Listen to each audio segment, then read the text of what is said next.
Se tem uma coisa que não dá pra discutir em relação a esse novo Homem-Aranha é que desde o Vingadores Ultimato, em abril de 2019, lá se vão quase 3 anos, não existe um filme pelo qual se constrói um hype tão gigantesco e principalmente um marketing tão agressivo em relação principalmente às aparições, às teorias do que vai acontecer no universo a partir daqui, quanto para esse filme aqui. É um negócio que inclusive chegou a se tornar extremamente rançoso, para mim pelo menos, assim, especialmente nas últimas semanas, porque você já vai assistir o filme pensando em todos os comentários que vai se fazer, que vão ser feitos depois, todos os comentários, especialmente em relação à teoria, e fica faltando o mais importante de tudo, que é discutir o filme enquanto uma obra cinematográfica. Né? É muito difícil, aliás, falar de filmes da Marvel de modo geral enquanto filme por conta disso, mas esse em particular fica ainda mais complicado. A essa altura do campeonato, muita gente já tem noção mínima, né, do que pode ou não ter no filme, e qualquer coisa que pode ser ou não, que possa ser ou não um spoiler, eu juro que eu vou dar um avisinho rapidinho. Antes de entrar no filme com mais detalhes, eu queria pedir a você, caso você ainda não tenha feito isso, não se esqueça de se inscrever aqui embaixo no canal, não se esqueça também de curtir o vídeo, porque isso ajuda muito o canal a crescer, e deixa aí o sininho das notificações devidamente ativado para receber notificações quando a gente postar vídeos novos aqui. Se você quiser conferir outros comentários meus, você pode me acompanhar tanto na minha conta do Twitter, quanto na minha conta do Letterboxd, em que eu comento filmes que eu vou vendo ao longo das semanas. O que eu posso dizer sobre esse filme, primeiro, é que ele é muito bacana, ele tá entre os 3 ou 4 filmes do MCU, na minha opinião, sem sombra de dúvida. Eu digo 3 ou 4 porque eu acho o Pantera Negra e o Vingadores Guerra Infinita ainda os melhores, eu acho que eles são os mais completos, os mais firmes, os que têm mais pulso de direção e principalmente os que têm mais objetividade dramática também.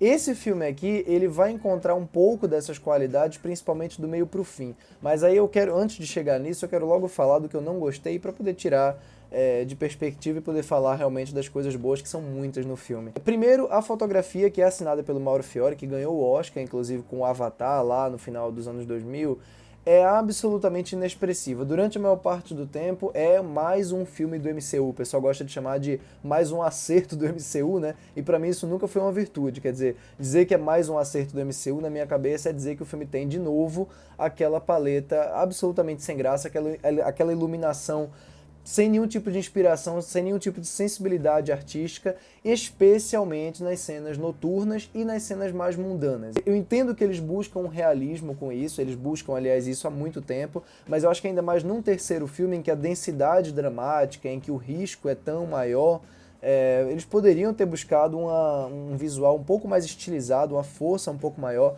E aliás, diga-se de passagem, eu vou entrar numa das coisas que eu gosto logo pra ninguém vir dizer que eu não toquei nesse ponto.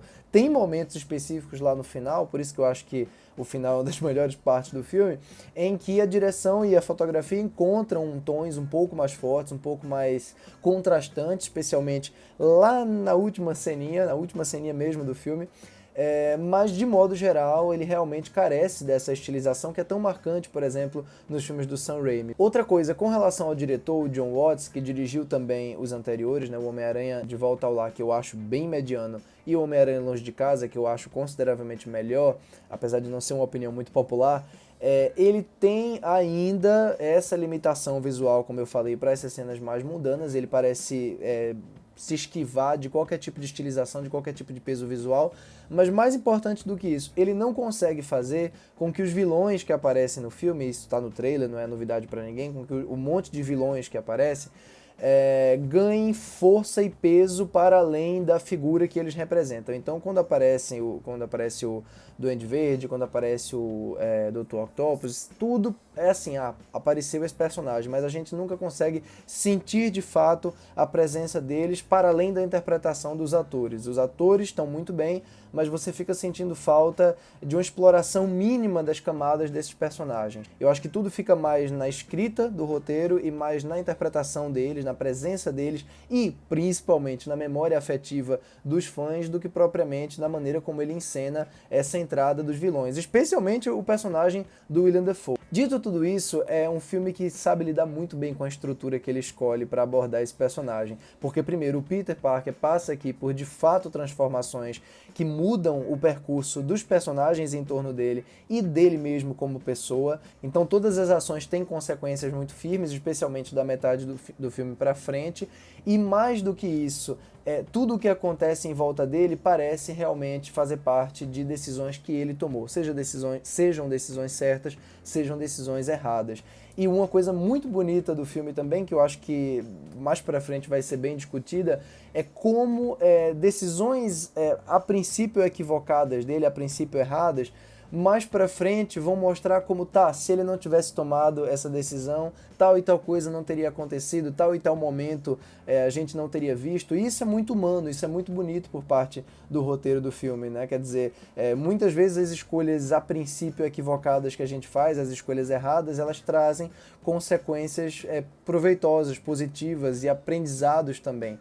E eu acho que isso está mais marcante aqui do que em qualquer um dos filmes anteriores, desde talvez lá do Homem-Aranha 3, do Sam Raimi. E claro, tudo isso funciona por conta do Tom Holland. O Tom Holland está aqui no melhor trabalho da carreira dele, na minha opinião, desde o Impossível, provavelmente. Porque, embora sim ele esteja ótimo como Homem-Aranha em todas as aparições dele no universo Marvel até aqui, aqui é exigido muito mais dele de um ponto de vista de peso do que acontece, né, de um ponto de vista emocional, e a carga dele é muito favorecida também pela decisão do filme de não ficar inserindo as piadinhas habituais no momento em que o filme ganha uma carga e um risco maior. Quer dizer, ele não fica...